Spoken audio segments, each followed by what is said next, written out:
Hello, and welcome to another, broadcast, let's just say. This is something that we don't do very often, and it's something that is important to acknowledge because today's a special day. Today is the 12th anniversary of the project server going online. And this is a big deal. This is a really big deal, actually. One, for the community, absolutely, most importantly, for the community. And then also for the game project itself, because it marks something that is, however small, rather significant, right? Because the project itself, it all started, and of course that crashes. The project itself, it all started a very, very long time ago, and it was just a conceptual idea. It was an idea of something that I wanted to experiment with, something I wanted to learn from. And back then, way back then, the idea was, well, if you wanted to make anything like that, your options were basically Flash, which was quite dominant in the market and was ideal for something like this, or you had to commit to a platform or a game engine of sorts, which was somewhat less common for indie single individuals who are just looking to just mess around, have some fun, and learn from it. And it's from that original conceptual idea came this idea. Now, it didn't all come together all at once, of course. And it was something that was, let's just say, in the works for a rather long time conceptually. And I can show you, and I have shown in the previous 10th anniversary broadcast that I did go into some detail about the project's history, how it came to be, and the roadmap of where it's going. But just to give you a idea for those of you who may not know too much about the project, I'm just going to open something up real quickly. Oops, that's not it. Sorry, I am so not prepared for this. Everything is kind of last second for me right now. It's just been an ongoing challenge. But let me just show off some of the concepts of where it came out. So this was the original. This is the idea of the project. This is where it all started. More than 12 years ago. All you need is a pen and paper. Pencil will do just fine. Actually, pencil is probably the better idea because you can use an eraser, whereas with a pen, you're just going to end up scratching and doodling stuff out, right? And this is kind of where it started off. And of course, that's just kind of the UI navigation of how it would work. But from there came some prototypes. Those prototypes, let's see, do I have? I thought I had it in here. Do I not have that prototype in here? There we go.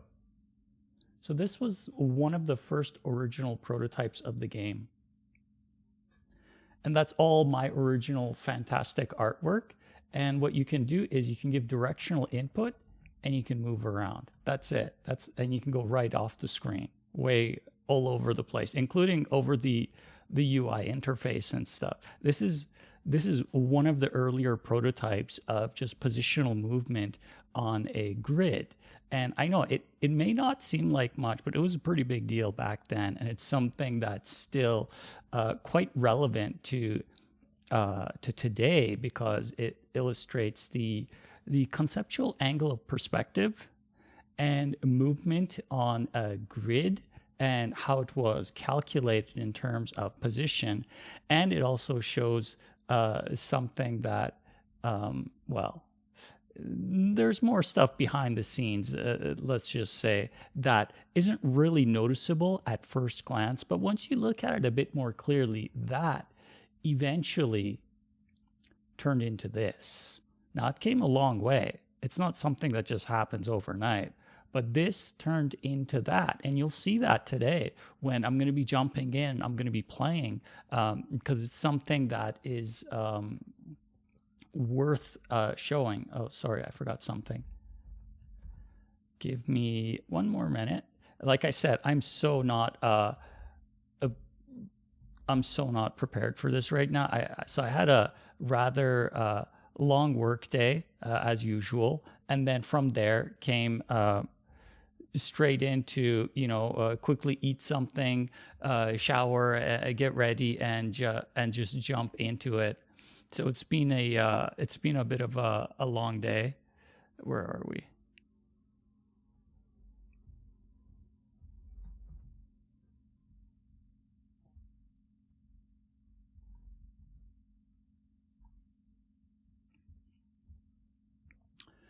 Okay. So yeah, and that's kind of the beginning of it. But that's the thing about it, though, is the beginning, like an origin story, right? It has a certain charm. It has a nostalgic feeling. It has a depth to progression, or should I say, it adds depth to progression. Because if you look at something from where it is now, and you look at it only in the current state that it is now, what you're not seeing is its history. You're not seeing all of the challenges that came before that.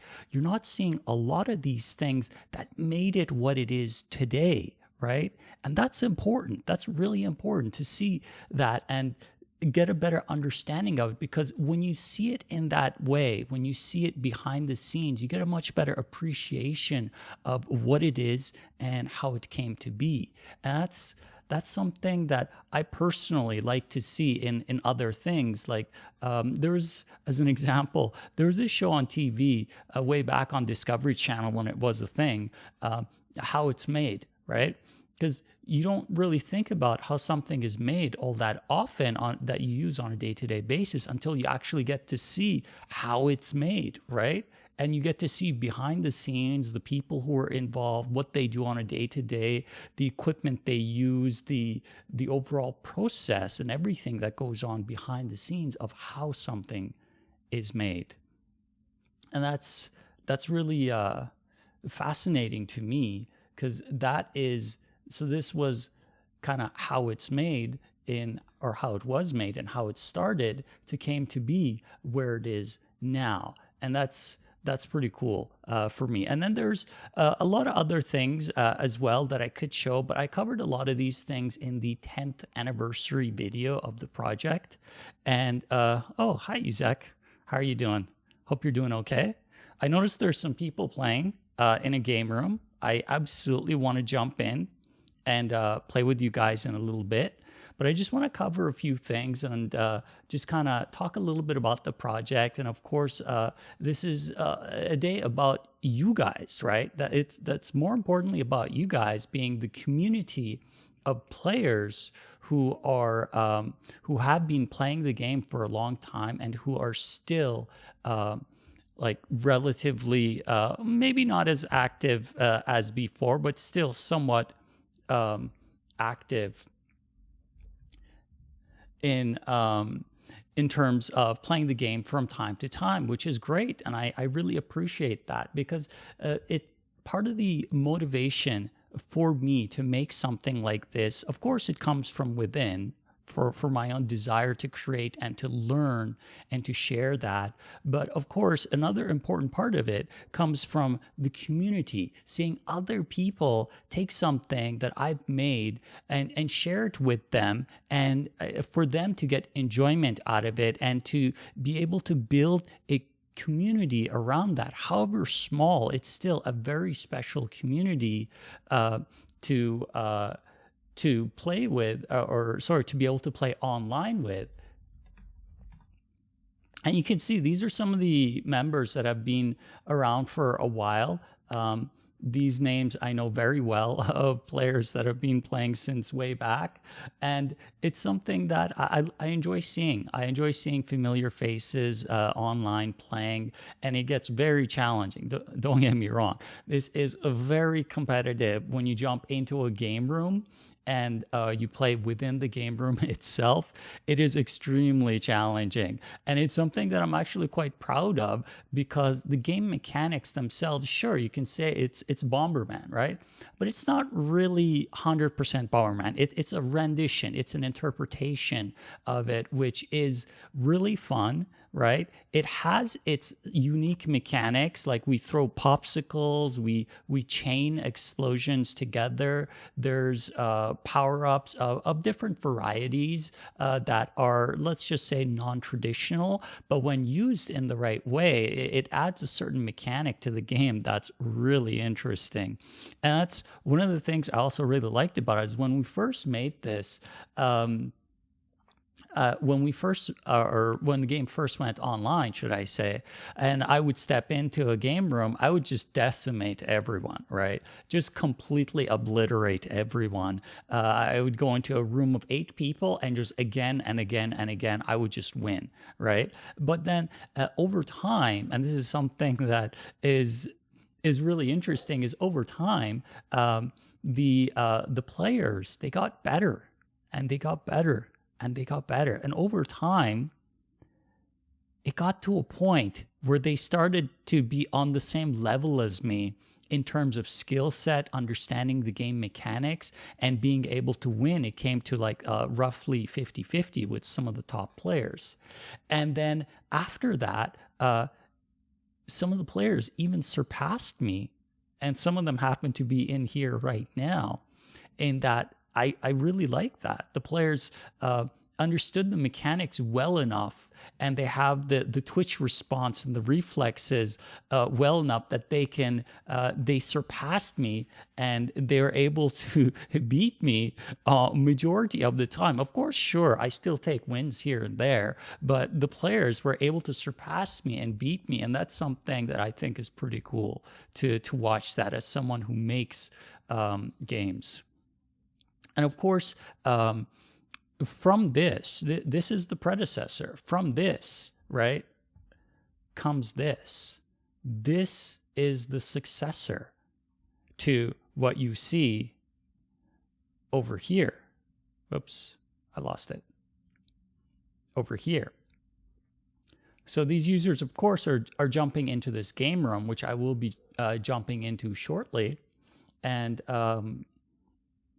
yeah, this is the day. This is the day when the server went online 12 years ago. It's hard to kind of wrap my head around it, because I definitely couldn't see 12 years into the future where we would be right now. And be sitting here and playing something that I had an idea about more than 12 years ago on paper when I was doodling stuff. And there was other types of ideas that I had as well that I never went that far with in terms of developing and pursuing it. But this particular one, it just kind of seemed like it was the right idea to move forward with, to learn from, to experiment with, and to share it with others. And that's where this game came in. That's really the simplified version of the origin story. But if you're interested, of course, I would highly recommend on YouTube watching the 10th anniversary video, similar to this one, right? But that one goes into way more depth of the history, and also covers the roadmap of the future, meaning the predecessor, the Unity cross-platform client, which is what I've been working on for quite some time. Today, of course, I won't be doing any development. So if you're here for development, I'm sorry, today is not the day. Today is a special day about just playing the game and having fun with the community, and you're welcome to jump in yourself. I actually encourage you. You can go download the Flash Player Projector if you have it already, or if you don't, and you can play it online, and you can follow this instruction here, and I'll post it, of how you can play this right now online with me and everyone else by following this step by step. It might seem like there's a lot of steps, but really, you're downloading the Flash Player Projector. And then what you're doing is just getting it set up. Of course, you'll need an account if you want to log in. If you don't want to log in, you can jump in as a guest, but you have to choose which type of game room we're playing. And we're playing in, or I'm going to be jumping into a classic game room where I'm going to be playing with the others, and it's going to get pretty cool, or it's going to get pretty chaotic, should I say, very, very soon. And it's going to be awesome.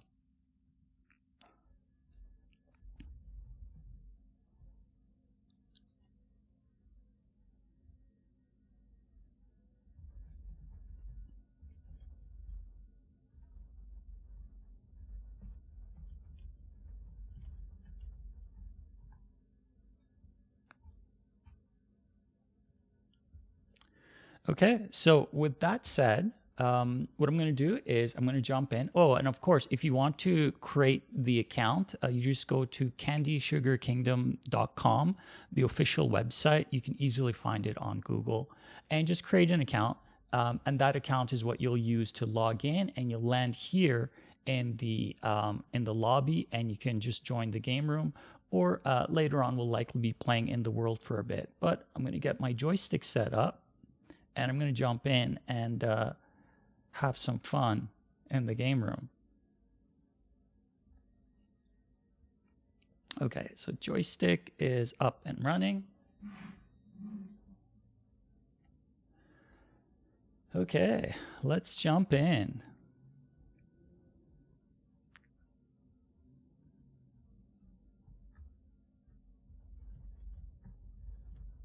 Of course, since I just jumped in, other people have been playing, so I just got to wait for this round to end, and then I'll join in on the game room.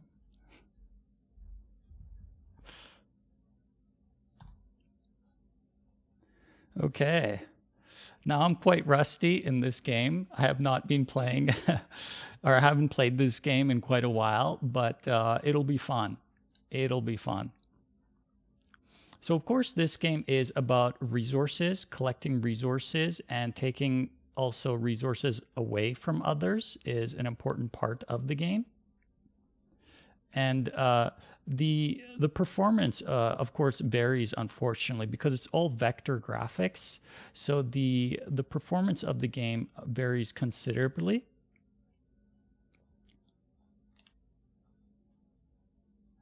From user to user. Which is unfortunate, but it's just the way that Flash is, in that when dealing with vector graphics, it'll either work really well or it won't work well at all. And that's just kind of one of the downsides of Flash, is the overall performance that you get when just dealing with pure vector graphics, because the ActionScript Virtual Machine 2 is just not very good at performance optimization. Big part of it is because it just doesn't utilize the GPU, and that's a big downfall of the, oh, I got KO'd. That's a big downfall of one of the things about Flash, is that the performance cost for rendering vector graphics is really, really high. Now, if you don't have much stuff moving around, it's not a big deal. Like if let's say you're doing a card game, or you're using something that's not performance reliant, not a big deal, right? But if you want something that's performant, you're going to bottleneck on your CPU, and it's going to bottleneck on a single thread on a single core, because it doesn't use multi-threading. And this was one of the huge downsides of it, and what it would do. And I had oftentimes a lot of complaints and bug reports. Oh, wow. Angel does it. Well done, Angel.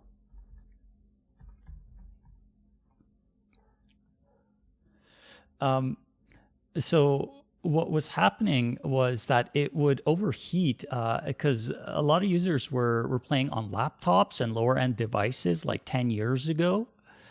Those devices were considerably less powerful than the current modern hardware that we have right now. So what was happening was that Oh no. What was happening was the systems were not only overheating, but it was a huge battery drain for anyone playing the game, which was, oh, I don't know how I survived that. It was a huge battery drain, which again is not really desirable, but it just kind of worked out that way. Because there's only so much I could do as an individual, right? And I had limited knowledge about a lot of these things. I had to learn all of it just kind of on the go. And I learned mostly like multiplayer stuff. A lot of the stuff that I know, I learned from making this game. Okay, let's see. Power-ups incoming. Ooh, jelly. Oh, I guess I didn't really need the jelly bean. I usually leave that for other people, but I just wasn't thinking this time around.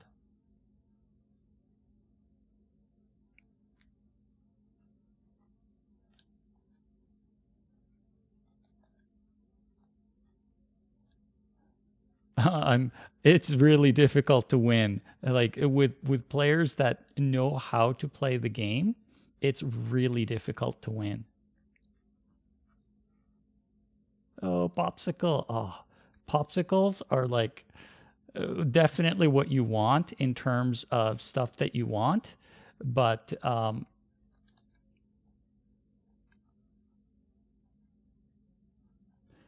when you don't have it, it's unfortunate, but when you do get it, it's really great to have. And they're difficult to land, but if you can land a popsicle on someone, you're pretty much guaranteed a win. If you can land it, that is.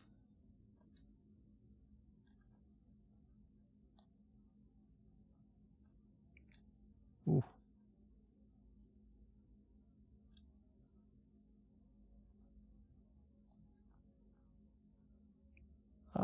There goes the shield. I wanted that shield. I really needed that shield, actually. Oh, I'm going to lose here. Nope, not going to get me with that.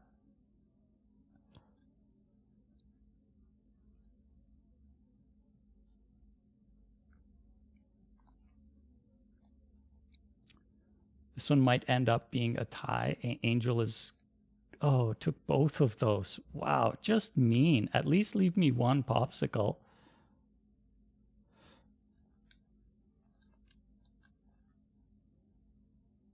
Too many shields. No one's going to win this. It's going to be a tie game.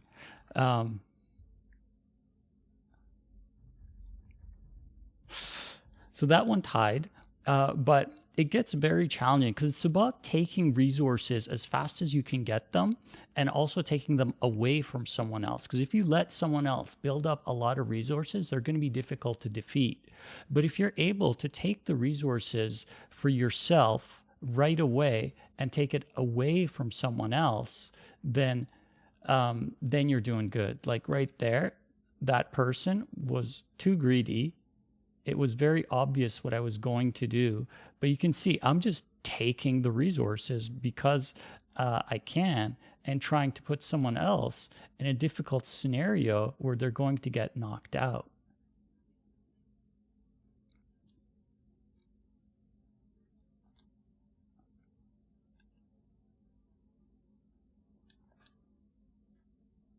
Oh, I missed.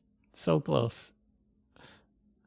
But yeah, so in this game, the power-ups are speed, number of explosives you can have, and then the power, meaning in terms of how far your explosion travels.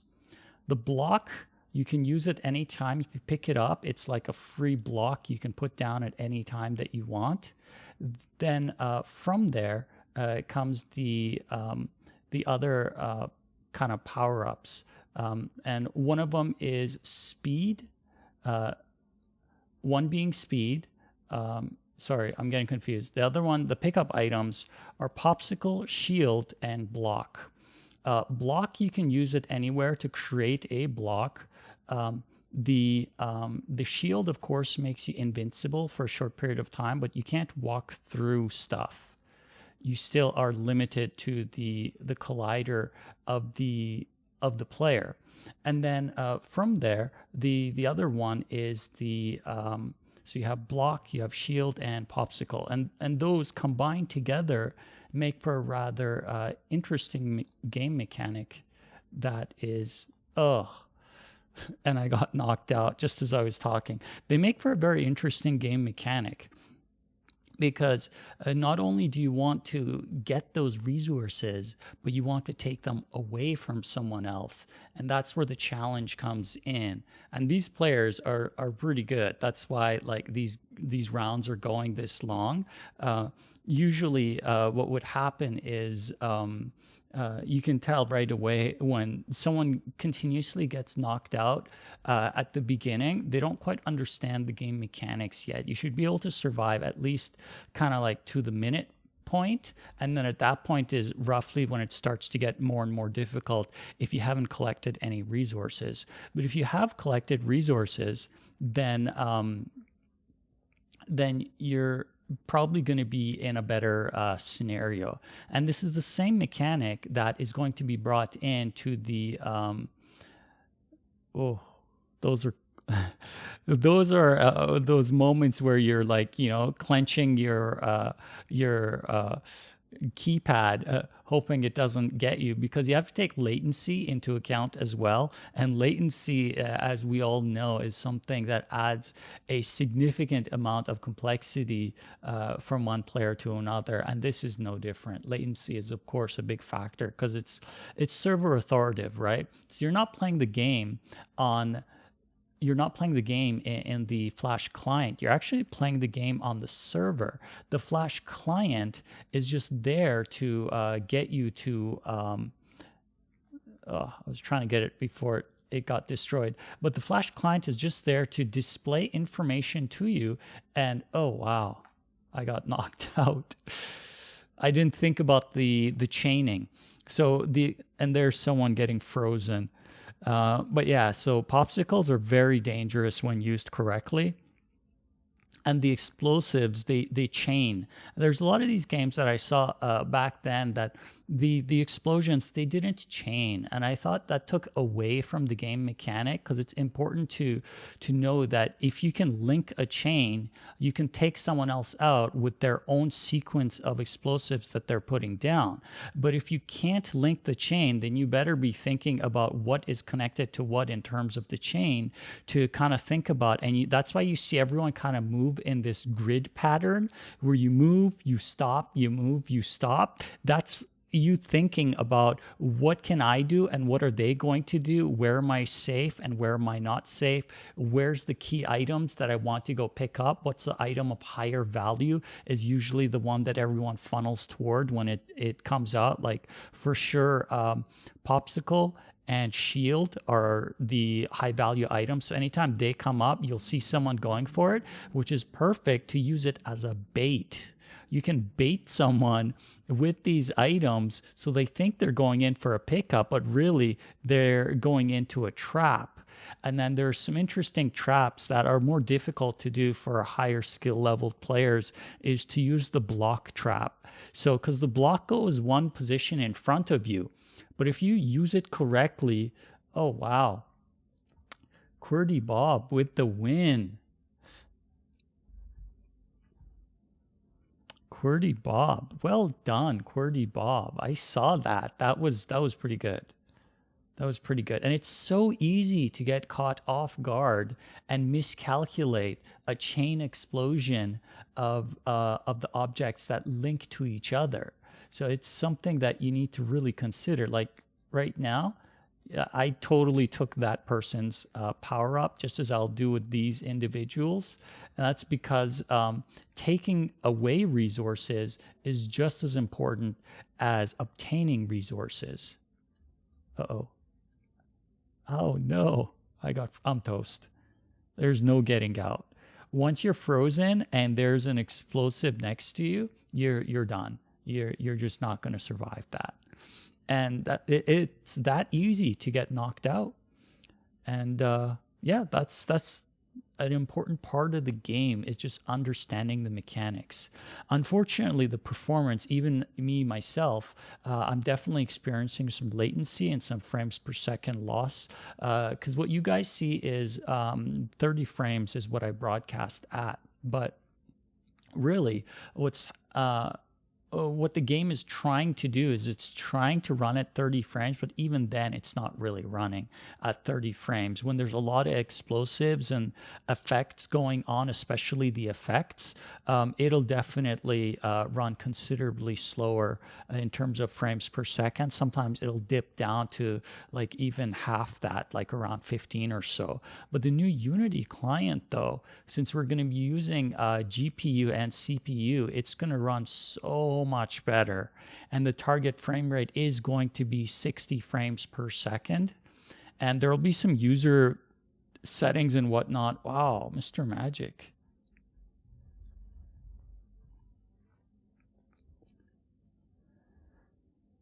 That was a pretty good round, actually. I got KO'd. I got KO'd. Of all the people, of course, I'm the one who gets KO'd as the first person, and then other people are trying to just make their way through, and that's part of the fun, right? It's like if you've played a Bomberman game, you understand that these mechanics are not easy. Like if you think something like this is easy to play, it is so not. And it's very strategic in many senses of just how things kind of work. And there's a lot of little like psychological mechanics that you do as well, right? Because you want someone to expel their resources while you do not expel yours. So you do this fake dance thing, and you want to put someone in a difficult scenario where they get to either A, be forced to use a resource like a shield to survive, or B, they have to go into another position that makes them more vulnerable to being defeated.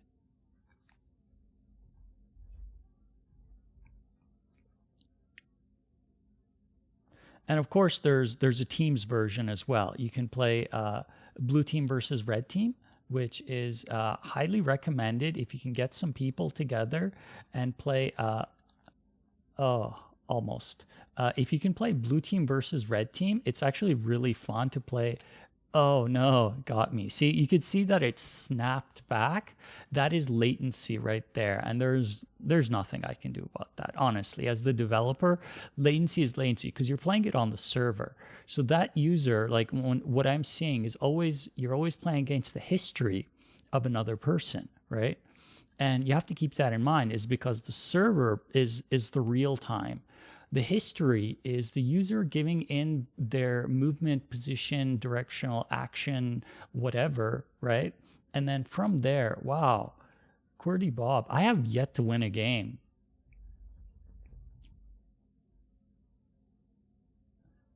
I have yet to win a game. I'm getting destroyed here. That's okay, though. I don't mind. For those of you tuning in on Twitch and on YouTube, you can jump in and play with us. This is live. You can jump in.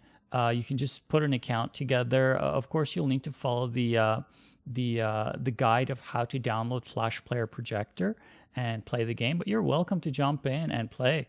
Make your own room. Or I'm dead. I am so bad at this. I haven't played in a long time, to be honest. And these people are just plain simply better than me. It's about Twitch responses. It's about strategy. It's about being in the right mindset. It's about getting into your opponent's mind, right? Because sometimes you'll see someone just go on a spree and just take everybody out, right? Round after round after round. And those happen because that person is in the zone and gets psychologically into the opponent's mind, and they feel weaker even though they're not. We're all in the same playing field, right? So it's interesting to see. Oh, there goes another. Okay. Oh, wow. Just made it out in time. You can see it didn't quite look right there, but it's because of the latency. You're always playing against someone's history. Still though, oh, there he goes. But yeah, for those of you who are watching on YouTube or on Twitch, you're welcome to jump in. If you don't know the how to get in, just let me know and I'll post the link again. But oh wow, Jasmine.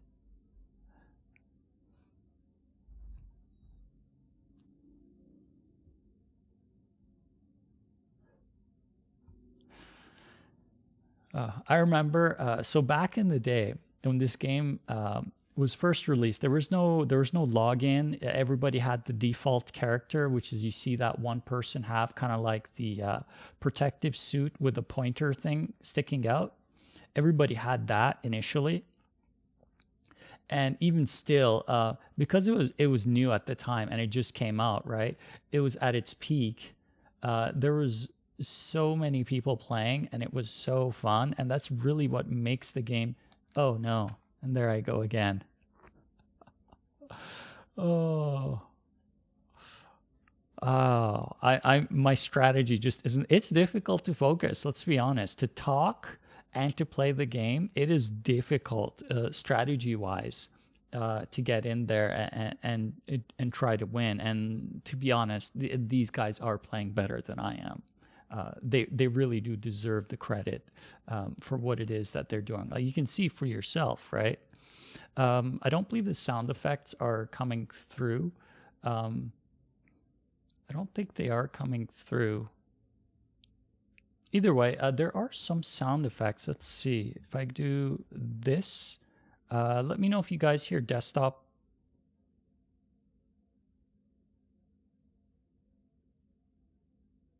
No, I don't think it would. I would have to direct the audio to go through that. So I don't think you hear it.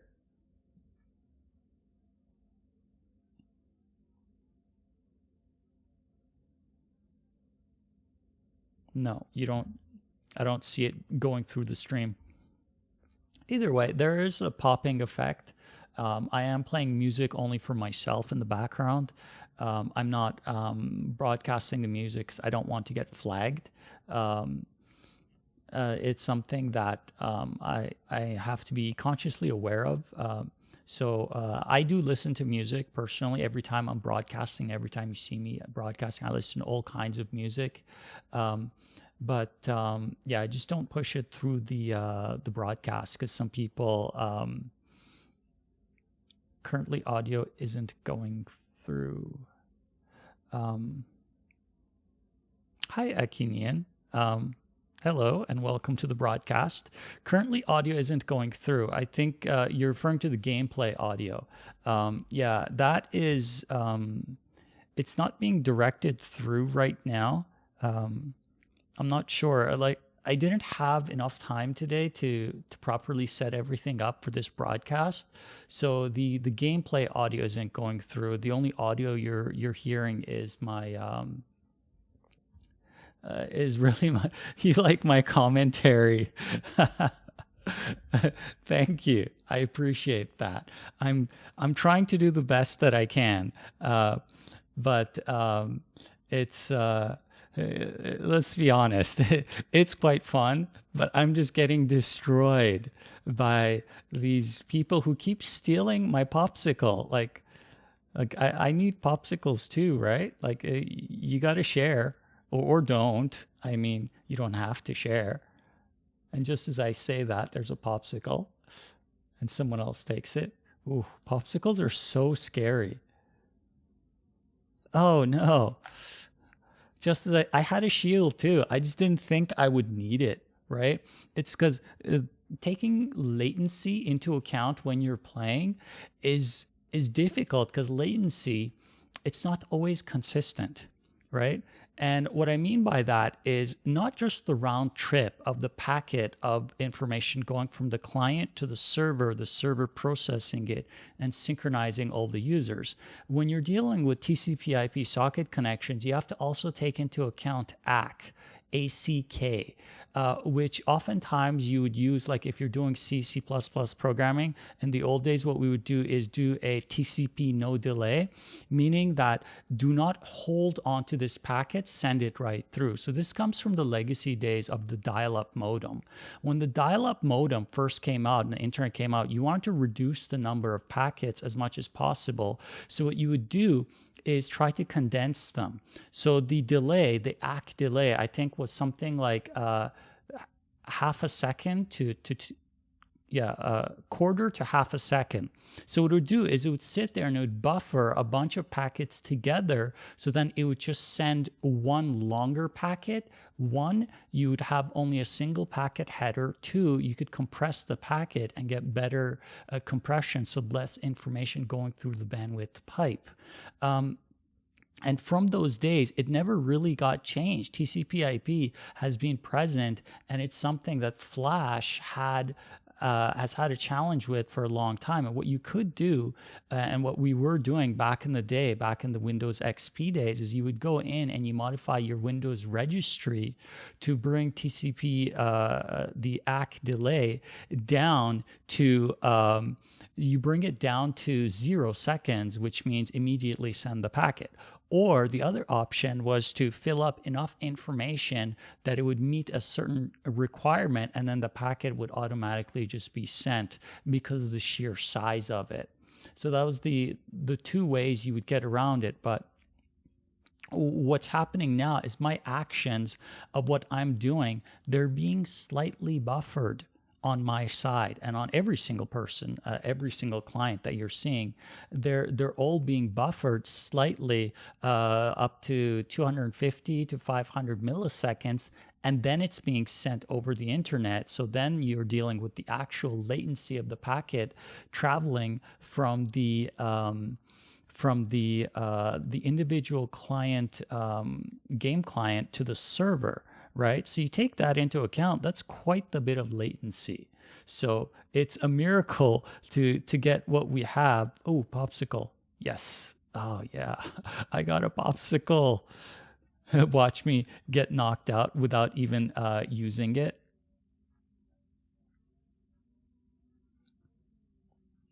Ooh, popsicle. Oh, no. Oh, it got destroyed. My streak has ended. That's okay, Jasmine. I'm sure you'll have another opportunity to come in here and just destroy all of us. I mean, I don't mind. I'm just here having fun. And yeah, I tried to build a lot of like cosmetic things into the game, but I just never really got that far into it, to be honest, in terms of the overall game progress, because there's a lot. Ooh, jelly bean. There's just too much to do, and drawing it on its own is really difficult. Just drawing is an interesting challenge to draw vector art that looks good. I didn't do all of these drawings, but I did do some of the character stuff myself. Like the basic suit one, that one I did not do, but I was involved in every single piece that you can see here. I drew pretty much a good portion of it. Oh no, I wasted it.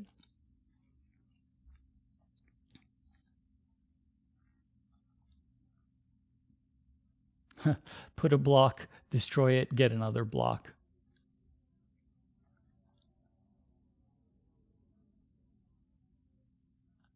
Popsicle is definitely more valuable in this case. Oh no. Oh wow. Oh wow. That is just evil. That is evil. Evil popsicles. That was a great throw. That was perfect. Both of us walked right into it, right? Completely oblivious. I was not paying attention that he had a popsicle. And we both got frozen by it. And I knew immediately when I saw that it was game over. That was it. That was very well done.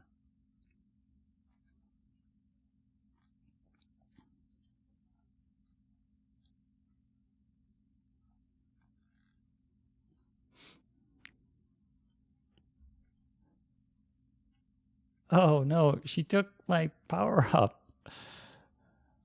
Okay, well, I know she's got a popsicle, and I'm definitely afraid whenever she has a popsicle. Oh no.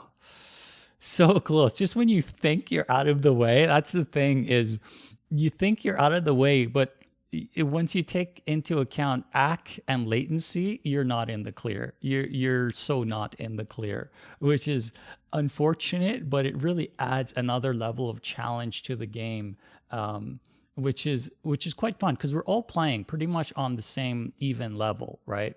We're all playing against the other person's history. So even though what you see is looks to be real time, of course, you're still playing against someone else's history that could be anywhere from, let's say, 200 milliseconds up to 500 or more, depending on what ping the individual is getting. So it's an interesting challenge. It's definitely an interesting challenge. For those of you who are watching both on Twitch and on YouTube, hello and welcome. And please feel free to jump in and play with us. Here's the link. Here's the link of where how you download and install it. And then to register and to play, go on to this website and just register for an account, or you can play with the guest account. You can actually jump in with the guest account. If you're going to play with the guest account, jump in as to the classic, select classic, don't select teams because there isn't a team game active right now. But yeah, by all means, jump in. There's room for 3 more people in this specific game room. So jump in and play. Or if you want to go play with the world, with pets and whatnot, with the others, there definitely you can go do that as well using the whole quest system and whatnot. But jump in, come play, come have some fun. You of course need to download the Flash Player projector and then load the. Oh, I forgot. Sorry. I was talking. I completely forgot that the round started. I just zoned right out. That's okay. Let's see if I can make a comeback.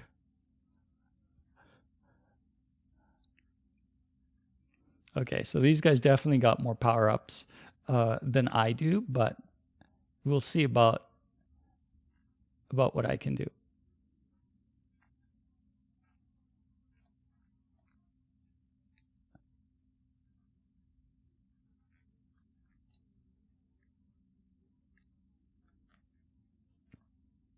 Bonus. Okay.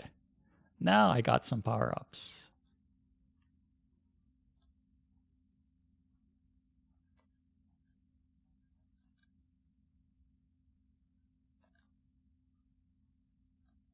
Oh no, and I waste them all.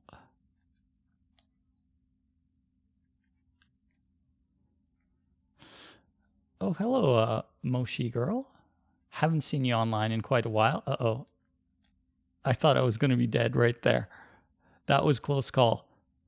Looks like somebody's building themselves a fort. All right, I'll contribute to it. There you go. That's the beginning of a fort.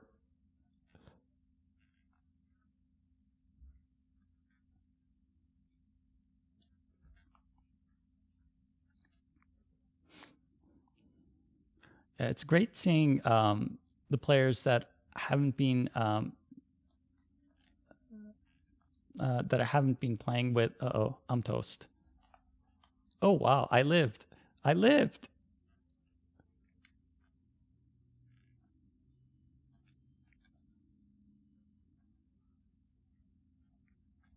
Uh-oh. Okay. Now I'm toast. I'm definitely toast. Okay, well that was a good throw. That was well done.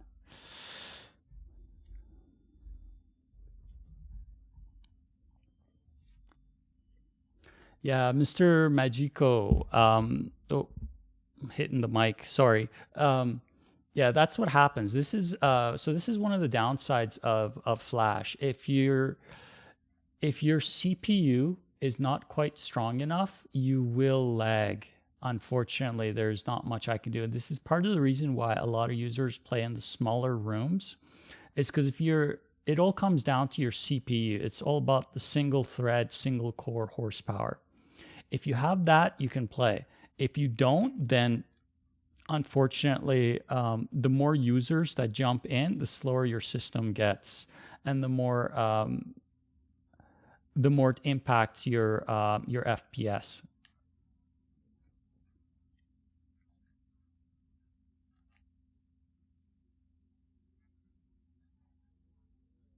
Oh no, I thought I was in the clear. Actually, turned out I wasn't, but that's okay too. So yeah, if you guys are anybody in chat who's a Bomberman player in Twitch or YouTube, jump on in. Let's see your skills. Come in, have some fun. It's not about winning, it's about having fun and just playing. Each room can, of course, go up to 8 players. But then you can have as many rooms as you want. That's kind of the idea. So if you want to play with a room with maybe your own friends, or if you want to play teams, or if you want to go play in the world with pets and do some quests and team up with some people, you can definitely do that. And that's kind of the core of this game, is about bringing people together so that they can either try to achieve a common goal, which is being, let's say, victorious, right? Or trying to win as a team, or collect resources, or whatever the case may be. But it's always team oriented or goal oriented, whether you're playing inside of the game room as classic, or if you're playing as teams, whichever you prefer. And the more people that jump in, or the more people that are playing, these rooms just get more and more hectic. Like when you have 8 people in one of these rooms, it is pretty serious in terms of trying to figure out where's the safe areas you can go and where you are not safe going.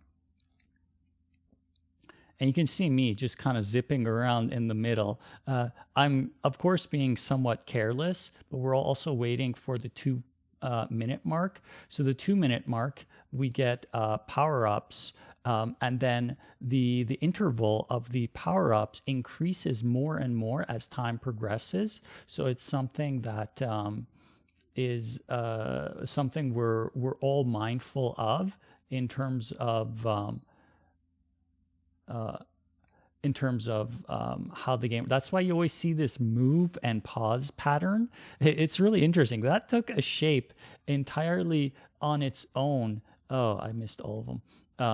That was not by design. That's just something that happened on its own, just because of the nature of the mechanics that were built in. That was a byproduct of the whole move and pause and wait for the opportunity. Like right now, the 1-minute point is coming up, and then there's going to be more and more intervals of power-ups coming up pretty soon.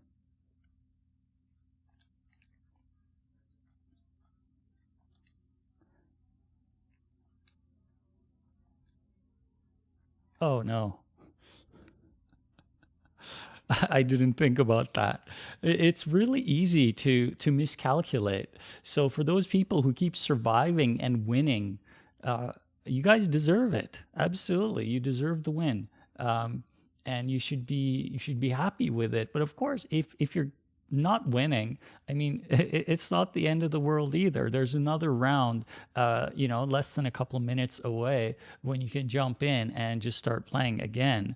And that's kind of what I like about it, is that it's very kind of fast pace. In that sense, in that if you're knocked out, you can be playing again very quickly.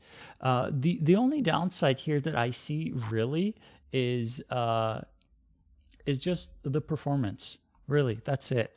That's the one downside that I see, and that's something that I was very disappointed in with Flash when Adobe made a lot of claims.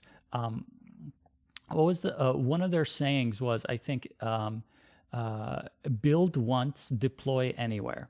Right, I think that was the Flash quote. Was that they would not only be able to play in terms of on any platform, but they promised performance, which they did not deliver on, and that was really disappointing to not get the performance that we all thought we were going to get. Realistically, I know now in hindsight, it was never really going to happen because Adobe was making some pretty bold claims in terms of, uh-oh. Okay, so I barely made it. You could see that if you think about the order of explosions, you can kind of survive. Oh, just as I say that, I overestimated and I got knocked out. Death roasting Adobe. Well, let's just say I have a right to, and not only that, they really made some wrong moves. They were ahead. They were the industry standard of the plugin. Everybody had Flash installed. Yes, those ads were annoying as hell. Nobody liked those Flash ads. Everybody installed the what is it called? The Flash no plugin thing. Everybody used ad blocker. Like the reason why ad blocker became so popular is partly because of that, because it just eats the resources of your system. Websites became almost non-navigatable, and then there was even a time when the ads could go full screen without you giving consent to it. That was brutal. Um, and that was just like tip of the iceberg. And so then Adobe, taking their lead, pursuing just like every other corporation, infinite growth. To pursue infinite growth to me is just unrealistic. It's like a fantasy that you're trying to force into reality. It just doesn't work. That's not how reality works. But every company, every corporation especially does it, and they try to pursue infinite growth.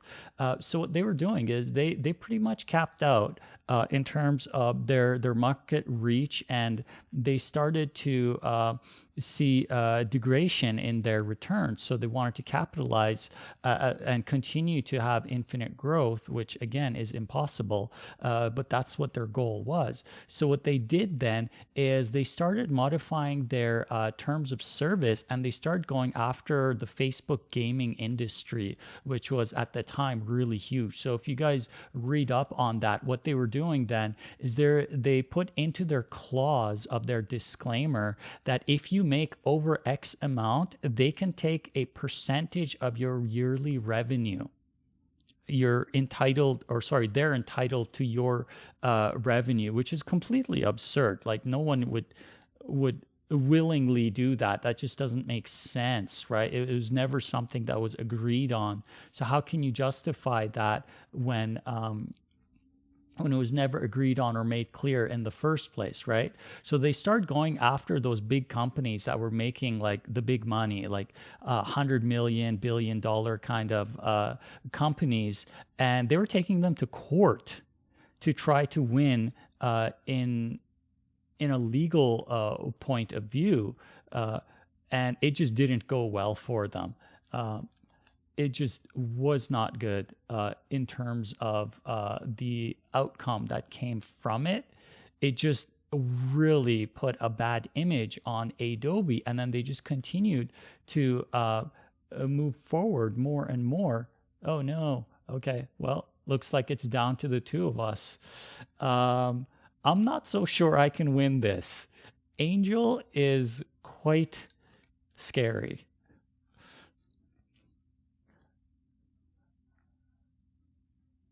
Oh, power ups. Oh, no. Okay. Let's see. What can we do?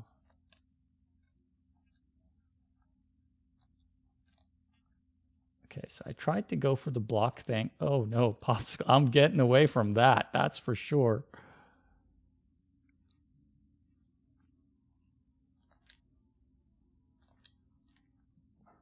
Oh, wow. Just barely.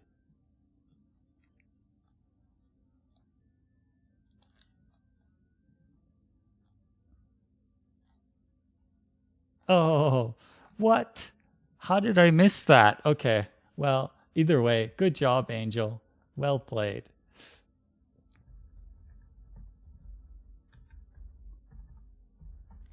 I just wasn't thinking. I didn't think that. I should have seen that chain. I only noticed it after the fact that there was like a L-shaped chain, and I just kind of overlooked that detail.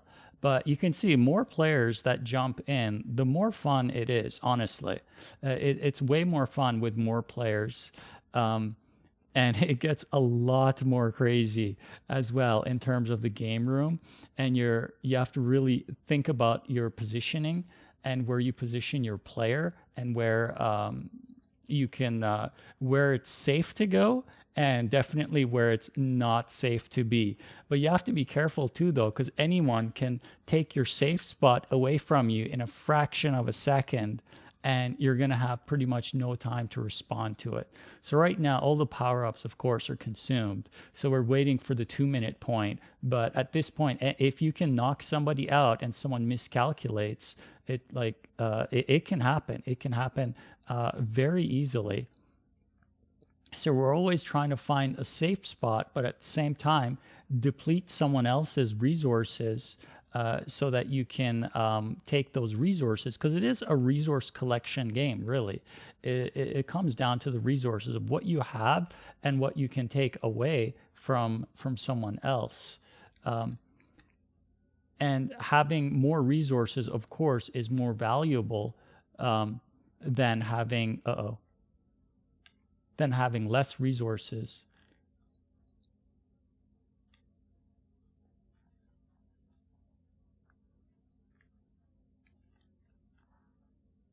And sometimes just when you think you're toast, you're really not. But at the same time, you really do have to be careful, because one misstep can be a loss, or someone else's misstep can be your win. Oh, and just as I'd say that, I get knocked out. Oh, more people. Look at how chaotic this is. Just when you think, oh yeah, everything's going well, and then all of a sudden you see people just getting knocked out left, right, and center. And we're down to the 2 people. This is it. This is what it comes to. Mano y mano. 2 people left. Who takes it? I don't know. We'll have to wait and see. Oh, and it looks like Jasmine takes it again. Well done. Well done, Jasmine. Good job. That was very well played. Of course, Jasmine had the resources to see it through, but still, either way, it was a well-deserved victory. Okay, so let's see.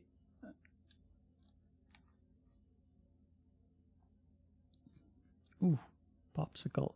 Oh, more popsicle. Don't mind if I do.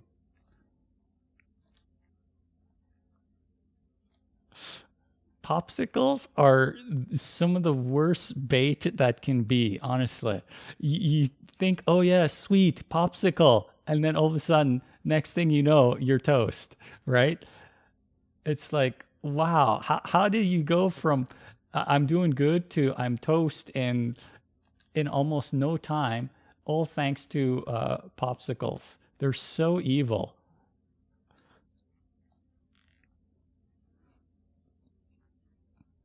And you can see, like me, the movement pattern, and I'm playing with a game controller, of course, just because I enjoy playing with my game controller more than anything.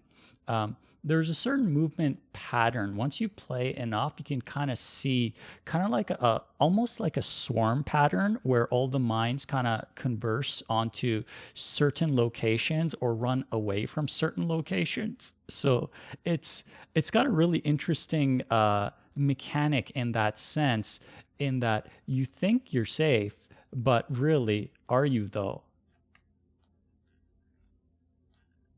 Ah. I knew I was being too greedy. I picked up the shield and I thought I could get away.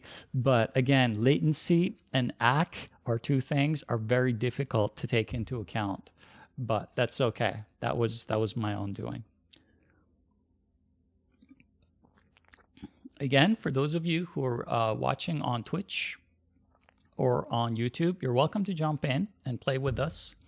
Of course, this only is playable currently on desktop. However, the new client, so this one that I'm building, right, the new client, when we get there, that is going to be cross-platform. That's something I'm really looking forward to. So then you're not bound to your PC or your laptop. You can be playing on a mobile device, right? It could be your Android, it could be your smart TV, it could be your iOS, it could be your, it could be, I meant your iPhone or iPad or whatever, right? It doesn't matter, right? So anything that Unity can export to, it'll pretty much be playable as long as you meet the bare minimum system requirements. And that's an important part of it is to have that versatility. Like for me, I would absolutely, oh, well done. Moshi girl takes the win. Good job. To me, that's an important part of it, gaming, because I don't want to always be sitting in front of a desktop. Sometimes, absolutely, yes. And desktop is, of course, going to be very powerful in terms of what it has to offer performance-wise. But once you remove that limitation, that's when things start to change and you start to see things a bit differently. Oh, no. Okay, looks like yeah, I'm definitely not going that way. Once you take that away, then you give the individuals more freedom to choose what it is that they want, right? And that's really an important part of my decision making in terms of developing the new client that I'm working on, is to take that limitation away, and not only that, give significantly better performance. Now you can see some of the players here, they're at different points, they're like going slow motion. That's because they are lagging, and I am sorry about that. There's nothing I can do about that.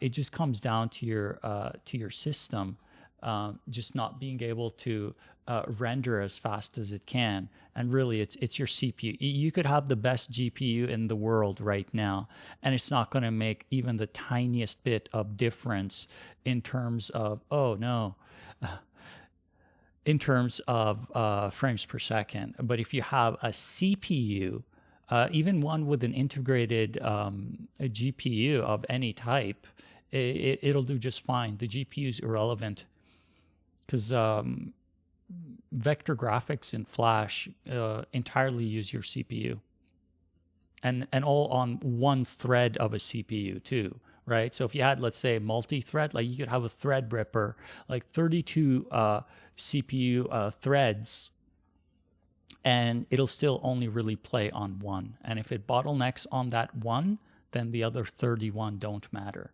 Qwerty Bob with the win. Well done.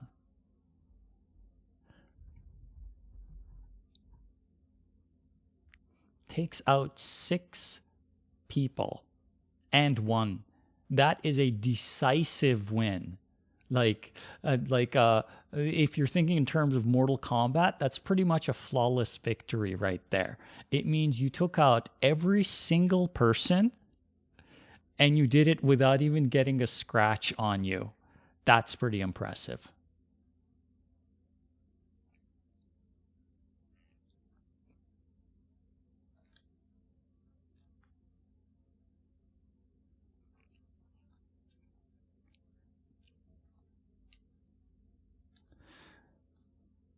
Yeah, it's a bit of a shame. I can't push the audio, the game audio through, but I don't know if you guys would want to hear it anyway, because I think most of the people who are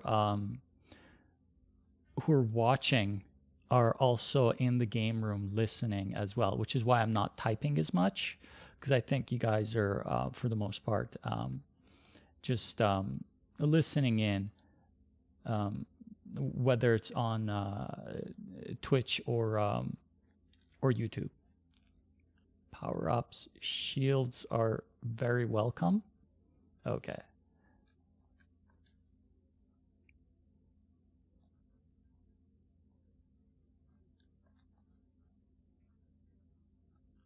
KO. That's another thing that I rather like about that is the KO, right? We're not killing each other. It is a KO. That's why I call it a KO. And you see the player character getting flung across the screen. I think that's quite funny personally. Oh no. Oh, he lives. Because you got the shield. I saw that, but it blocked me with the bomb. Okay, so another power up coming up soon. And what do we get? Ooh, so you can see we were all running for the popsicle, right? It's like popsicle. Yeah, no, that's not happening.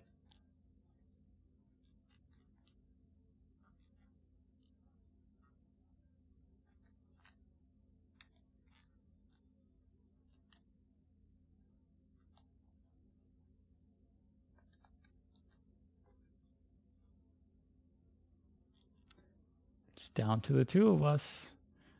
QWERTY Bob, the previous round's victory, decisive victory winner.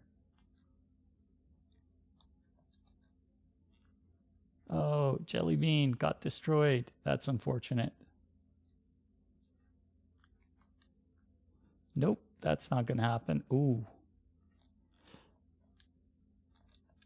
So many popsicles.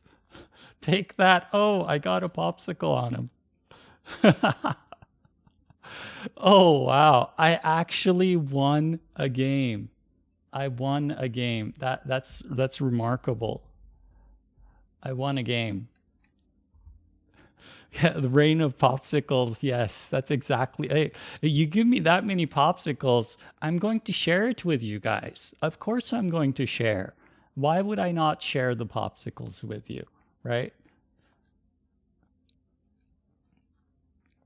I think that was my very first win today. And that was a fun win, too. Oh, it looks like people are switching up their outfits. Oh yeah, there's this other outfit that I like actually. I'll probably go um, quickly swap out my outfit real quick. And that's another thing is I like about the game that I really wanted to create more of is more diversity in terms of the visual appearance that the users have, because that's important to give users that sense of not just diversity, but it's not so much uniqueness, but basically kind of dressing up and wearing a costume that you're happy with, right? You don't always want to wear the same costume that someone else has. Sometimes you do, sometimes you don't. You want to, maybe have matching outfits sometimes, or other times you just want to, I don't know, just do something that kind of makes sense in terms of, let's say, we wanted to do like a seasonal kind of a Halloween theme or something like that. I definitely want to add more costumes. It's just it never really worked out before. And it's something that I'm definitely mindful of because just creating artwork is a challenge in itself, and it's a challenge that's quite difficult to overcome.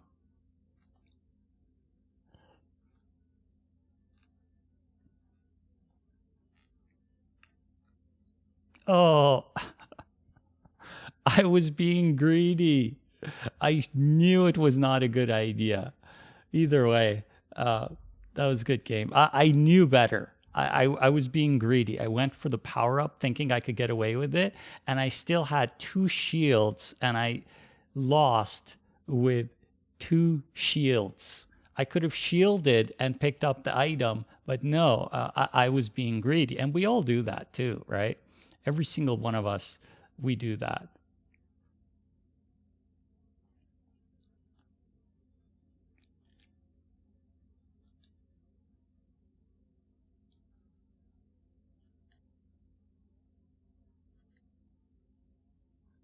Ooh. It's funny seeing people getting knocked out. I never really get tired of that. It's one of those neat features that I thought was a really good idea conceptually. Uh-oh, I'm toast. It's one of those features conceptually that I'll be right back. I'm just going to change my outfit. It's one of those features that I came up with it initially. So I was thinking, how do we make that make the KO animation. Of course, initially I was thinking, like the other games, it would be some kind of like incinerate or turn into a cloud or something like that. But then after thinking about it for a while, I thought, what would be funny, right? What about having your character fly across the room, right, on the direction of the explosion where it's going poof, right? You get flung across the screen. So then if it's just one person, you see one person being flown across, but as many people as you can think of could be inside of. Oh, it seems to these two characters, I think, are actually KO. Interesting. I wonder if it'll reset properly on next round. There's definitely some bugs there, but this one, I didn't even know this could happen. So these two characters in the middle here, they're actually not there. They're KO'd. But in the sync, when it was synchronizing, somehow it ended up showing them in the active state, but they're not really there. There's definitely bugs in the game. So like I was saying though, I was thinking about what would be really funny, right? Because then if you chain a whole bunch of explosions together, you can KO nearly an entire stage, and you can see everyone's character model just flying off the screen in a fraction of a second. I thought that was pretty funny, and it added a certain style of charisma to the game where it's a KO, right? It's not a death. And that's something that I always I thought it was a good decision personally. And then of course now I'm the red hair character, which is one of the models I did draw. So it's one of the fewer models I drew. So I drew this one, the brown hair character with the curly hair. That's lagging right now. Sorry, but yeah, I drew that one. The female character with the blue hair, I drew that one. Really, the only one out of here that I didn't draw is the default character with the helmet and the pointy antenna on the head. That's the only one of the characters. Actually, no, the female character with the purple hair with the little fluffy kind of ear things. I can't even think of what the word is, but with those coming off the side of the head. Though that one is the other one that I did not create. Uh-oh. Whew. Those evil popsicles, I tell you. They're evil. Very evil. Yeah, so that's the other one I didn't create. So I did try to do a fair bit of the artwork. It just didn't really... oh, no. Popsicle. They're brutal. Oh, wow. So many shields. And I get none of them. Okay, fine. Uh-oh. I think I'm toast. Oh, maybe not.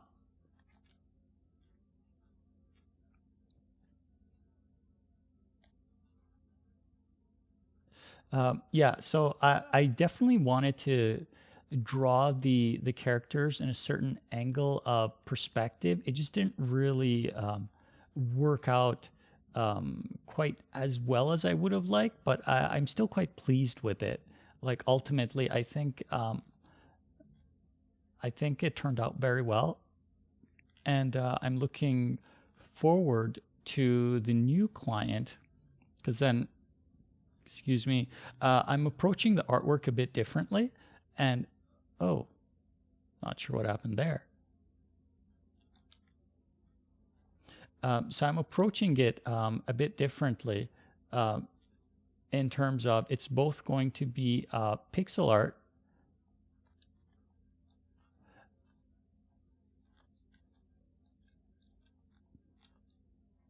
At this point, it gets a bit crazy if you don't have, uh-oh. Just as I say that, I almost got KO'd. Yeah, I'm way too fast. I completely forgot what I was saying. I was trying to survive and I completely forgot. Okay, bye. Thanks for playing. I completely lost my train of thought there. I have no idea what I was saying. What was I saying? Okay, well,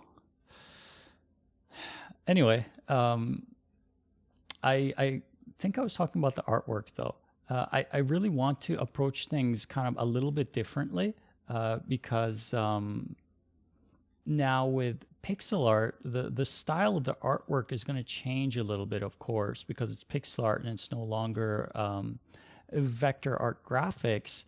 But I want to still preserve the overall concept, the very essence of what makes it the playful kind of charming visual effects. I want to preserve that.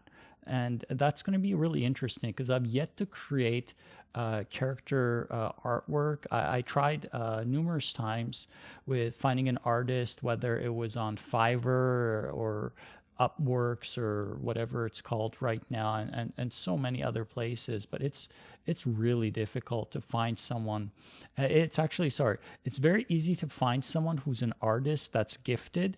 It's very difficult to find someone that can draw the style that you want and need for the project. That's really difficult. Oh, I was being greedy. I meant to shield and then place my bomb, but I actually placed my bomb and then I shielded. I did it in the wrong order. Undeserved win, not gonna lie. It's a win. Take it. A win is a win.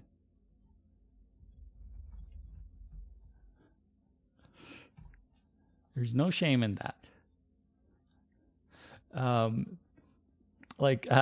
I've been playing for how long now? Oh, and I think I've gotten a single win so far today. One single win is what I got.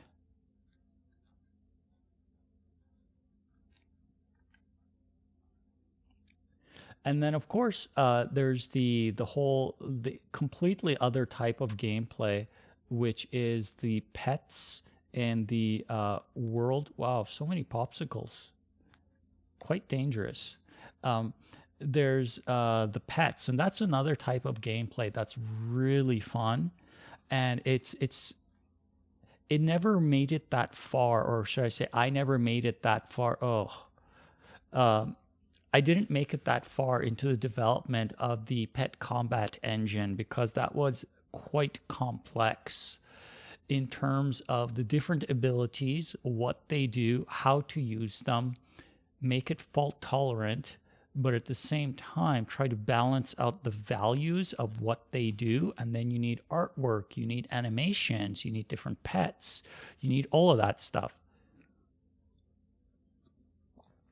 So that was an interesting challenge that I think I did pretty good in regardless. Oh, Angel takes the win again. Well done, Angel. Could definitely see the names that stand out in terms of the ones who win, and the individuals who, like myself, who've won a single round so far. But that's okay. I'm still having quite a bit of fun just playing. So, like I was saying, though, seriously, I didn't even think about that. I get KO just right off the bat. The pets and the pet combat system in the world, There's a lot there that has not been added previously that will be getting added in the future. Of course, these things take quite a bit of time to implement this kind of game mechanics and logic and make it like just work properly, right? But once it's up and running and we get to that point, you guys will really see that mechanic just shine and be something that's really fun. And then, of course, that will lead into the dungeon system, the savior system, the crafting system, and so much more. It'll definitely be a very welcome and enjoyable part of the game, which is what I like in that. Again, it comes down to variety, right? So then you can play in the game rooms, right? And then if you want something a bit different, right, you can play literally within the same game, but play a completely different type of gameplay. Completely different type of gameplay. And I think each one is a well-deserved game on its own, basically. And they're both very fun. Of course, some people will like one type more than the other, and other people will like certain things, while others less so. But the idea, of course, is to have a little bit of something for everybody, right? Is what it really comes down to. Because what is this project at its core? It's a community. It's a place where different people from across the world, or wherever you are, you could be on Mars. I don't know. I'm not a rocket scientist. I don't know these things. I'm sure you can get reception from Mars. You could be on anywhere and just connect to the server and be able to play with one another and interact, have some laughs, and make some friends. And just that's really what it comes down to.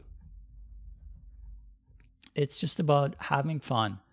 And that's why I also encourage a lot about just being friendly. Because I see, like, I've played multiplayer games, I've played games online, and I've seen within this, oh, wow, Jasmine with the win again, a decisive win, 3 KOs and takes the win. That's pretty good.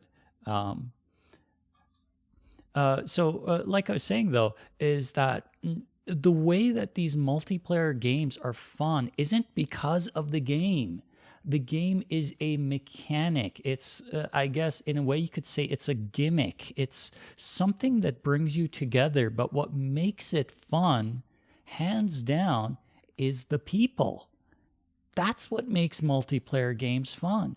That's what made couch gaming so fun back in the day, where you would be able to, like back in the day when multiplayer meant you're sitting next to the person that you're playing with, but that is what was multiplayer. That's what makes it, almost miscalculated there, but that's what makes it fun, is the people.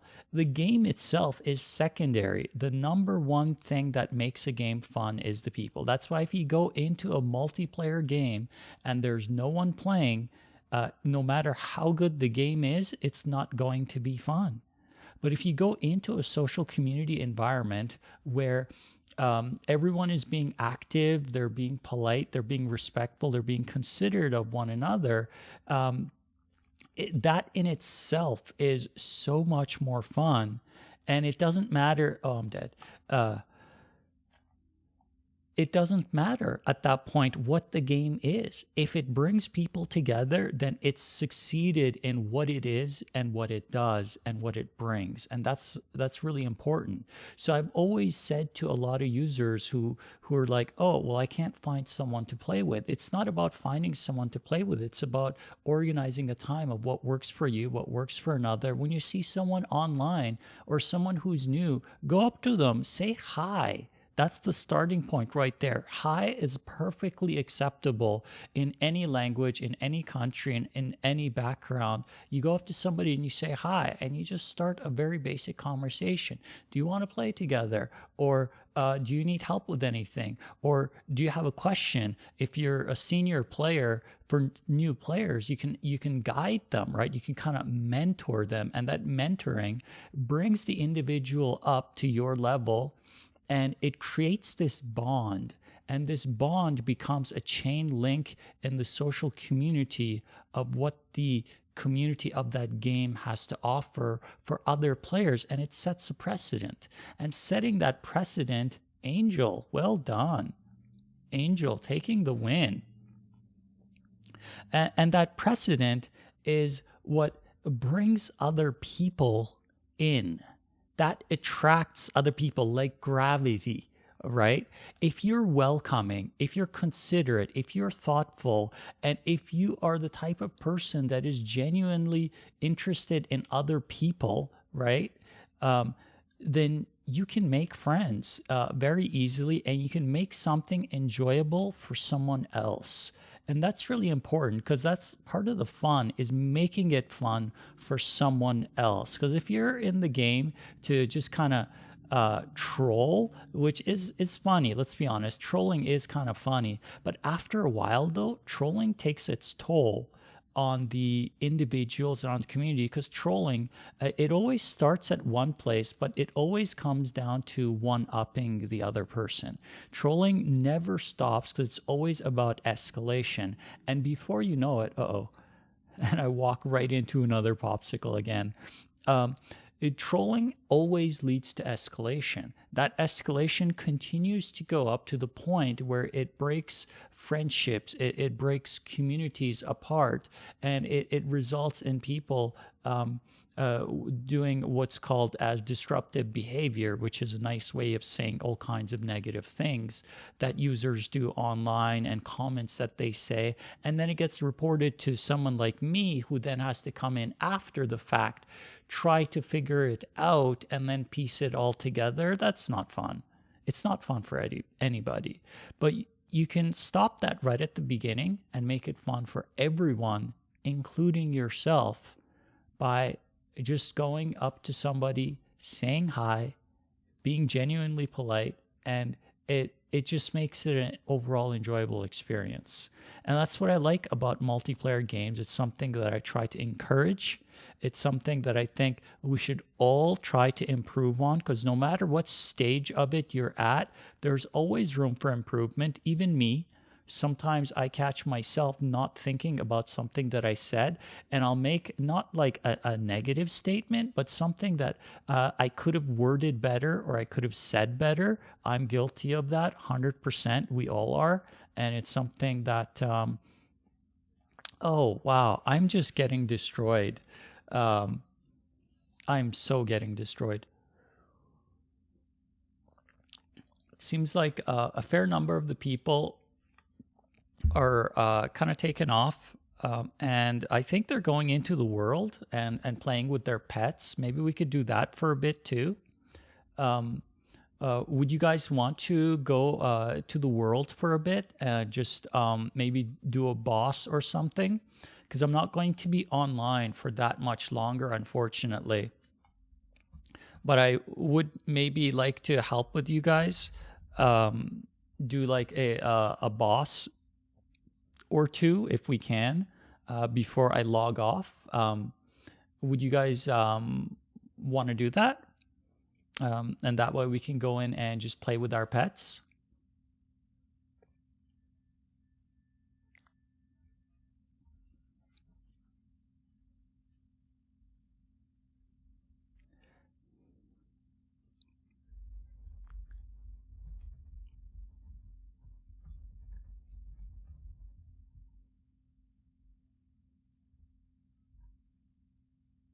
I'll just ask and see. I'm sure there's always going to be someone, because playing with pets is actually quite fun. It's totally different. It's very like chill type of gameplay. It's very relaxing.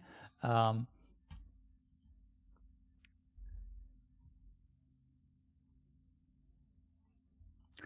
I'm down for bosses. Okay, so Uzak is down too. Okay, let's go hang out in the world for a bit. Um,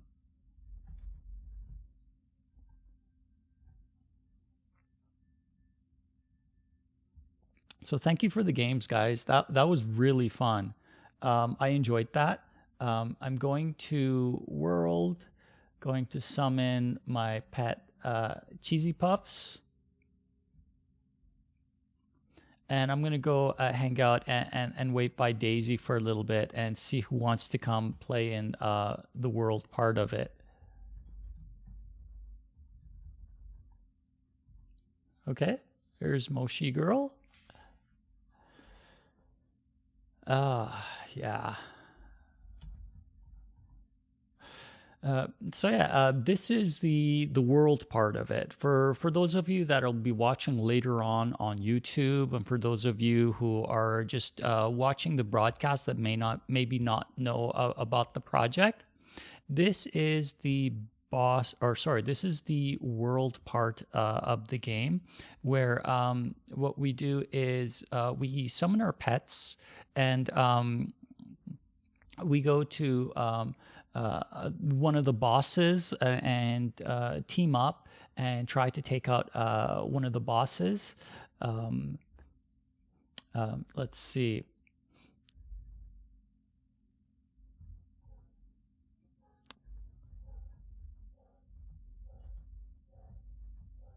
I'll just ask the question and see if anyone needs one of the boss quests, because then that makes it easier to decide which boss to go to, because there's a bunch of bosses, and which quest is repeatable.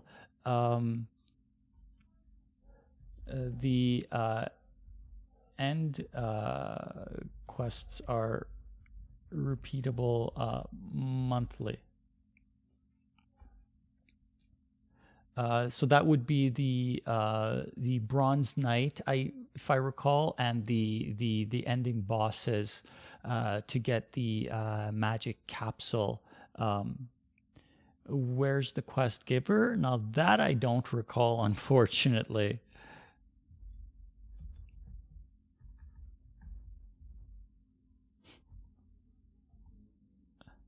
Okay, well, bye, Moshi Girl.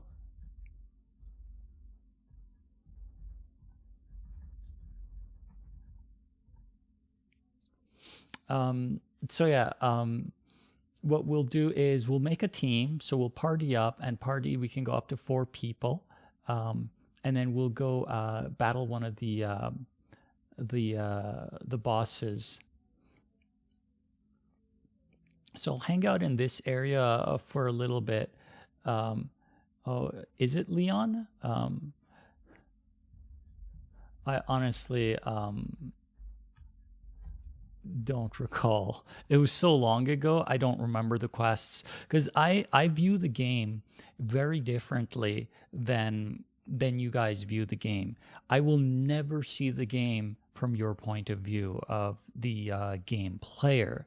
And the reason for that is because I'm so deep into the logic and to the back end and into the source code. It's like I see the code. When I look at the game, when I look at even what I'm looking at right now, yes, I see it visually, but I see the individual components. I see the source code. I see the server side logic and the behavior that it's having. I see those things very differently than an end user, and I will never see it the way that that the end users do. And that's just kind of got it. Teddy has it. Okay.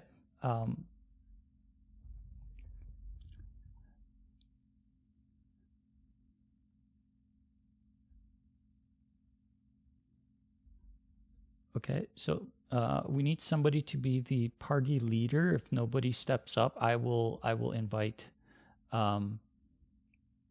Okay, so I will. So I'll invite Uzak, and you'll see once once they accept the party invite, the party tab lights up, and then you have access to that portion of it. So he accepted it. So now we got 2. Just got to wait a little bit, and then I can invite the other guys too. So that's another party invite. Okay. And then the also Glitter. Okay, so I gotta wait a little bit. Um, it's a lot of these restrictions were because it was just being misused, right? Like requesting friends, party invite, guild invite, all of that stuff. It was just being misused. So there are certain restrictions had to be put in. Um, okay, so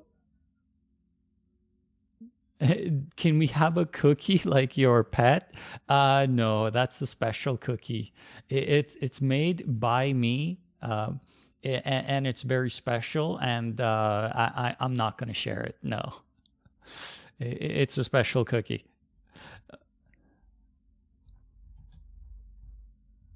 Okay, so which boss should we go to? Because right now we got our party of 4.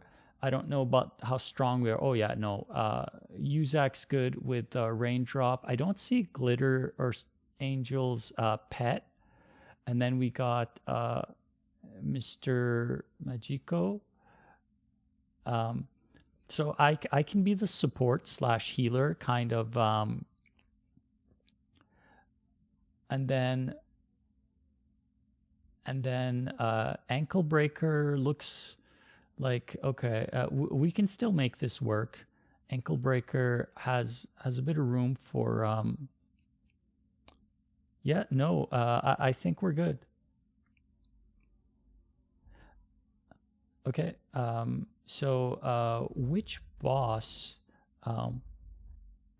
you guys want to go? Oh, the strongest one? Okay, uh, let's go. Okay, so off we go to so there's the map is very small, of course. Um, it's it's something that is you can see there isn't that much in terms of artwork, but I've done what I can um, in terms of making it look pretty good, and I think it does look very good. Like you think about this, this is from 12 years ago, and it still looks this good, and it's held up this well. Um, I think it looks really good, and it definitely gives me that nostalgic feeling, you know, from playing an old school game. Because to me, this is that old school game, but it's not just any old school game. It's an old school game that I made, and it's something that I made, and a community has formed around it. Um, that I'm quite proud of, actually. Okay, so we're just waiting. You want an egg? Yeah, I'm sure we all do. Okay, so let's heal up, and everybody get ready before we start fighting the boss. Now this is a lot more relaxed in comparison to the game rooms, of course, that we were playing. It's oh, looks like we just jumped right in. Okay. Um, let's get right into it then. If we just jumped right into the battle, we weren't ready, but I guess sometimes you just got to go where you got to be ready to fight at any time. But this is the game Combat. So this is turn based, but also real time. So that's the interesting thing about it, is that it is turn based, but also real time, which is really quite interesting in terms of if you take too long for waiting for something. Oh no, we looks like we need to be careful there. It's okay. I got you. I got you. Heal coming. There you go. Okay. Yeah, be careful with those attacks. I think we only got one healer, and I'm it.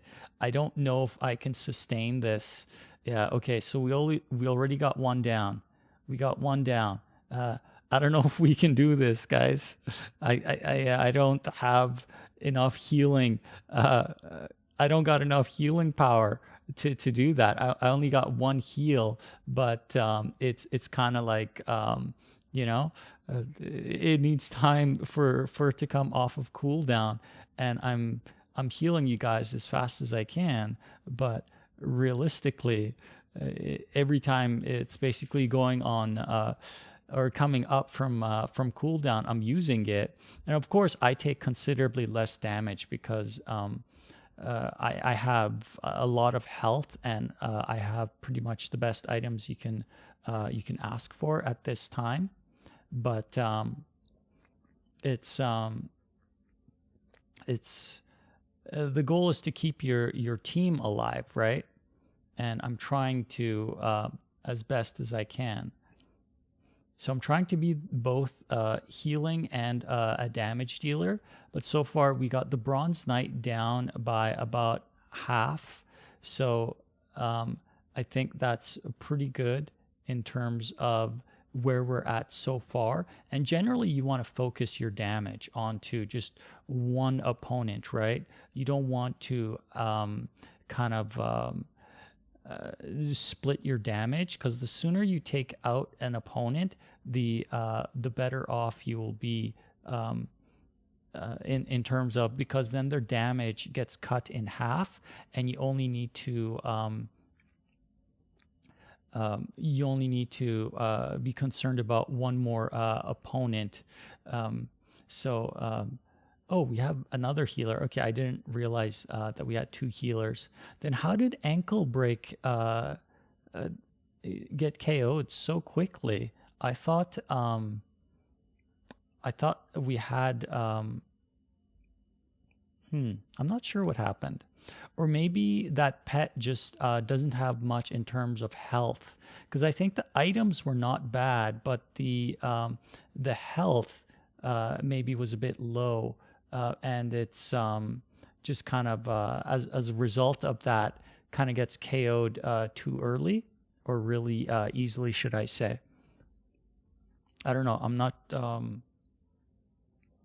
I'm not sure.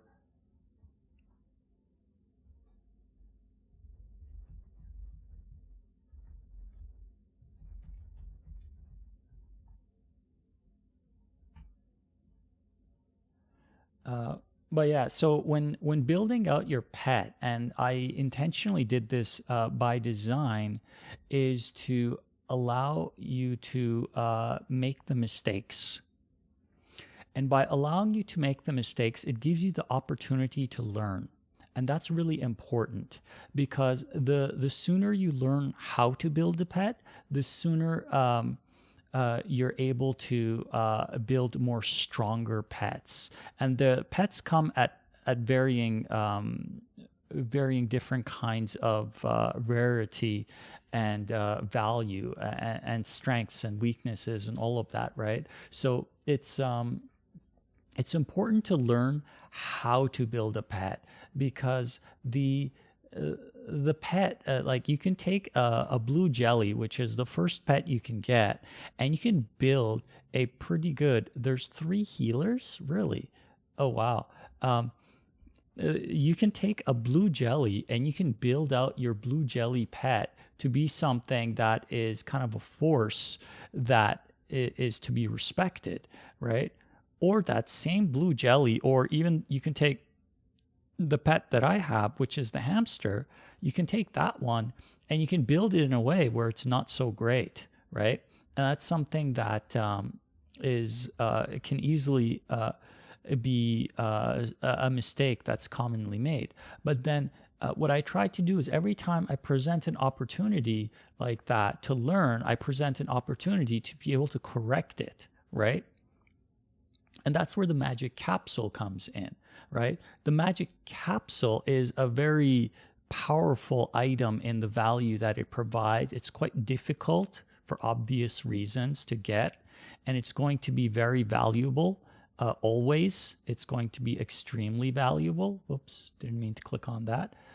But it's something that is used to correct that. So if you make a mistake on your pet, it doesn't I mean, of course it matters, but if you make a bunch of mistakes, it's not permanent, should I say. That's what I meant to say, is the mistakes are not permanent. What you can do is make it so that you reset it, but then what you can do is at that point just go in and start from the beginning and build it back up. That way you're not losing a pet. There's no need to discard a pet. You can take a pet from beginning to end game if that's what you really want to do, right? It all comes down to which pets do you like and how do you want to build it? Because different pets have different strengths, and that's the important part, is to know that how to build this on the strength of your pet and not build on the weaknesses. Because initially, what a lot of people do from playing other games and whatnot is they'll take all of their stat points and they'll put it all into strength, and that is one of the worst things you can do. Because that gives you no real value. Stat points are meant to meet a requirement, meaning if there's a certain item or if there's a spell or ability that you want to use, what you want to do is use your stat points, right, to get to the minimum requirement of that ability. And then if you need to upgrade that ability, again, you use the stat points, right? So then you take the combination of your abilities and you take the strengths of your pet, where their strengths are, like if it's water aligned, health, strength, or whatever, and you build only on what you need. And then you need, depending on if your pet is a spellcaster or if it's let's say an ability user, spells being intelligence based, skills being strength and stamina based, then that determines for you how you should align your points. And then there's always going to be some left over that you can choose. Do I put more into health, or do I put it into stamina or mana or intelligence? And that's where it starts to differentiate and which abilities you power up versus which abilities you don't power up. So those are also factors, and I try to take these into consideration. And even though it takes a little bit to get used to, once you do get the hang of it, though, you'll see that there's definitely a clear logical flow to how these things kind of work. And when you get the hang of it, you'll be all the better for it, because you'll be able to make much stronger pets, and you'll be able to survive boss fights. You'll be more valuable. Let's say if your pet is like a support pet, it'll be a lot more valuable as a support pet. Like if it has heal, if it has revive, and then later on in the new version of the game that I'm making, it's going to have a lot more abilities as well. So that support role is going to be a really important role coming in, and it'll be able to really help out in terms of adding buffs, debuffs, or let's say your pet can be kind of like let's say your pet can be more of a caster type of thing, like doing damage over time abilities such as poison, bleed, burn, and those kinds of things. Or you can cast debuffs too, like let's say break someone's armor, or reduce their strength, or reduce their attack ability, or something, right? There's a lot of factors that will come into this, and it's very strategy based, and you need to not just think about your pet, but what does your pet bring in terms of value to your team, right? Because it's about the I forget the term for it, composition. It's about the composition of your team. Because if you have, let's say for example, all of the same pets and they're all fighters, and you have zero healers or zero ability to debuff or remove a debuff that someone else puts on you, then you're likely going to get annihilated if you go against let's say a well-balanced team that has good composition, right? because composition is an important thing for team games. Like, it doesn't matter if you're playing, let's say you're playing Dota 2, or if you're playing World of Warcraft, or if you're playing, I don't know, whatever type of game that you're playing, right? If it's a multiplayer game, there's always going to be a factor of composition of how well does or how valuable is your pet or your character in terms of what it offers to the team. And that's really important. It's not always about just doing the most damage. Damage is nice. Of course, it's nice. But what's equally, if not more important, is what value does it bring in the abilities and the capabilities that your role, whether it's your character or your pet, has to the team. So that's something that I definitely consider when adding in abilities and things of that sort to the game. And it's something that is, oh, that's pretty close. That's something I think adds a lot of fun to a game, especially a multiplayer game, because it really brings that teamwork to the team, right? Because a team isn't really a team without having teamwork, right? I know it sounds kind of silly, but you really have to think about it is, how do you make it more of a team-based oriented game where each member is so valuable that you want to have a certain composition. You want to be able to support your team. And the advantage with this specific game here is that you can have a large number of different pets, and then those pets, each one of them is unique. Each one of them has different abilities. And then the items that you put on them, the abilities that you put on them, all of them are unique as well, which adds just more and more value. And it just makes it really interesting in that sense. Of just kind of how the game mechanics play out as a result of it. Okay, so because my mana is kind of low and I can't use a blue, what do you call it? Blue candy to restore my mana, not for a little while. I'm going to cut back on my ability usage. I'm just going to save it for the healing abilities only, just so I have some healing still left in case I need to heal the team. So I'll just spam basic attack. And this is something that, like in general, I really like this type of combat. I think it's very relaxing. I think it's really fun, and it's an easy way to just pass time. And this latency, lag, all of that stuff does not matter as much. I mean, of course it does to a degree, but this, you can have, let's say, 1 second latency and not completely, get destroyed for it, right? It's still playable. It's still perfectly acceptable, right? But so what I want to do is, with the new version of the game that I'm in the process of building, of course, game rooms will come first. That's just how it is, because a lot of the packets of communication and stuff is valuable, and it's something that needs to be implemented sooner than later. So it just makes sense to build game rooms first, so then we get position movement, certain actions, selectable, pick up item, all of that stuff that comes from the game room, and then that transfers over to the world because it's similar type of functionality with some differences here and there, of course.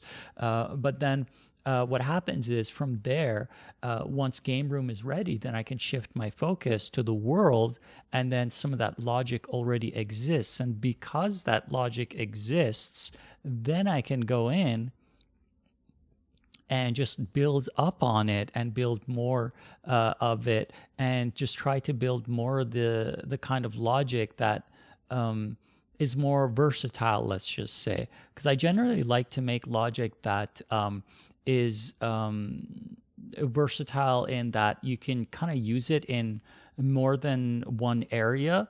Of course, there's times when that doesn't always work out, but when you're doing programming and that kind of stuff, writing in functions that do specific tasks or writing in mathematical equations or whatever, you want to try and make it as generic as possible so that you can pass in parameters and get a result. And then that becomes reusable, because if the parameters are flexible and versatile and the result is flexible and versatile, oh wow, we did it.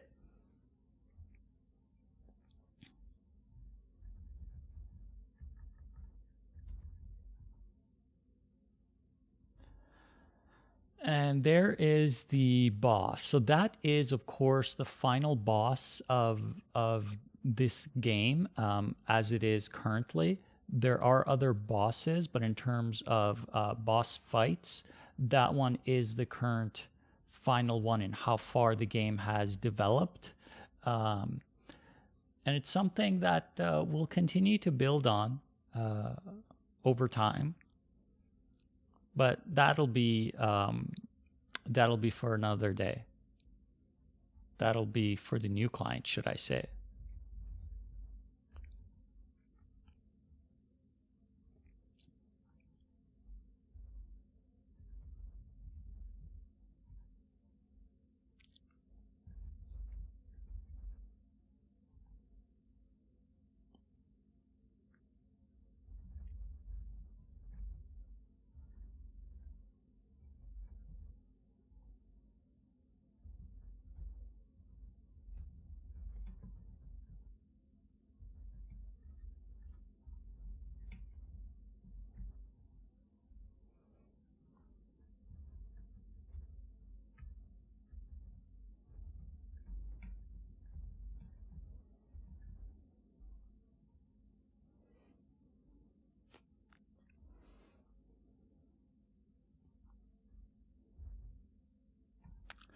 And that's going to be it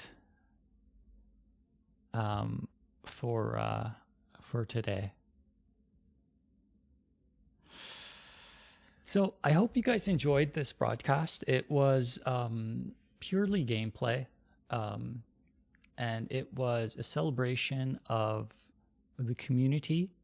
So thank you for all of you who are part of the community. I appreciate that. And those of you that have been around for so long, you are a part of the motivation, an important part of the motivation of me making a game like this and continue to making stuff, because it's, yeah, I do it for myself. Let's be honest, I do. It's about learning. It's about growing intellectually, expanding on my skill set, having fun, right? But then it's also about sharing, right? And being able to play together. And that's really fun. That adds something to it that I can't really express in words. It's something that I guess it's really difficult to explain if you're not a game developer, but it's about seeing, I guess the best way I can explain is seeing someone else get enjoyment out of something that you have made and gotten enjoyment out of, and then you share it with someone. It's kind of like cooking a meal almost, and sharing that meal with someone and seeing the enjoyment that they make, or the enjoyment that they get from it and the enjoyment that you get from it, and you both get to enjoy it together and have a pleasant experience and just enjoy it, really. But so that's going to be it for me today. Thank you all for coming and playing. Thank you for being a part of the community. And if you haven't already, hit that follow button on YouTube or on Twitch. Help spread the word about the project. And the more people that know about it, are the more people will come and join our community and play with us in the future. And of course, in future broadcasts, it'll be more about just development, but I like this playing of the game. So maybe we'll do more of these as well in the future, and not just on a yearly kind of basis. I think I would enjoy that, and I think you guys would get some enjoyment out of that too. But that's going to be it for me today. So thank you for being here. Have a great evening. Have a great night. And I'll see you next time.